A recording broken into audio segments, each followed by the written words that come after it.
In the year 1028, in the small Norman town of Falaise, a child was born out of wedlock. His name was William. He would one day earn the name the Conqueror, but to his enemies, he was known as William the Bastard. This is the story of a man who overcame scandal, war, and rebellion to become the first Norman king of England and forever changed the course of history. William was born the illegitimate son of Duke Robert the Magnificent of Normandy and a woman named Herleva, a tanner's daughter. From the very beginning, his claim to power was contested, not just because of his age, but because of his birth.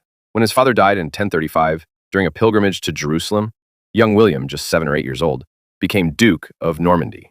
But the duchy was not ready to be ruled by a child. Noble families schemed, guardians were murdered, assassins lurked in the shadows. Yet somehow, William survived. His resilience during these violent years shaped him into a hardened leader, cautious, strategic, and ruthless when needed. As a teenager, William had to put down rebellions constantly. In 1047, with the help of King Henry I of France, William defeated rebellious barons at the Battle of Valais-Dune, finally asserting control over his duchy. Soon after, he married Matilda of Flanders, solidifying a powerful alliance. With internal threats crushed and foreign alliances secured, William had transformed from a vulnerable boy into a powerful and respected duke. But across the English Channel, a far greater prize awaited. In England, King Edward the Confessor ruled without a direct heir.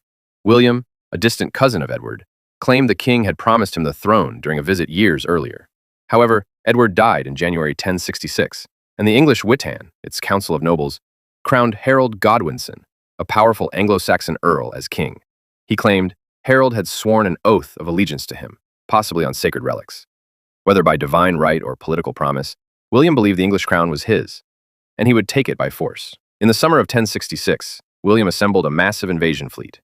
He secured the Pope's blessing, turning his conquest into a holy war. His ships crossed the English Channel in late September, landing at Pevensey. At the same time, Harold had just fought off a Viking invasion in the north at Stamford Bridge, marching his weary army south. On October 14th, 1066, two worlds collided at the Battle of Hastings. The English shield wall held firm, but William's forces adapted. His cavalry faked retreats, luring English troops into traps. After hours of brutal combat, Harold was killed. Legend says an arrow pierced his eye. The English forces crumbled. William had won the battle and the crown. On Christmas Day 1066, William was crowned King of England at Westminster Abbey, but rebellion simmered in every corner of his new kingdom. After hours of brutal combat, Harold was killed. Legend says an arrow pierced his eye. The English forces crumbled. William had won the battle and the crown. On Christmas Day, 1066, William was crowned King of England at Westminster Abbey. But rebellion simmered in every corner of his new kingdom. In the north, in the west, even in London, Anglo-Saxon resistance refused to die. William responded with brutal efficiency. From 1069 to 1070, he launched the Harrying of the North, a scorched earth campaign that left villages burned, fields salted, and thousands dead from famine. It was a clear message. Resistance would be crushed without mercy. With England subdued, William began reshaping it. He confiscated the lands of Anglo-Saxon nobles and gave them to his Norman followers. He built castles, hundreds of them, to enforce control. Towering stone fortresses like the Tower of London stood as symbols of his authority. He imposed feudalism, where loyalty to the king meant land and power, enforced by military strength. And in 1085, he ordered a national survey, the Domesday Book, a meticulous record of every village, field, pig, and plow in the realm. It was a bold assertion of control, unmatched in medieval Europe. William's later years were marked by tension, with his sons, with France, and within his vast realm. In 1087, during a campaign against the King of France, William was injured when his horse stumbled. He suffered internal wounds and died in Rouen, far from the throne he had seized. His burial at Abbey aux Hommes in Caen was fraught with irony. The church had to be rebuilt to accommodate his body. Even in death, William didn't fit neatly into the world.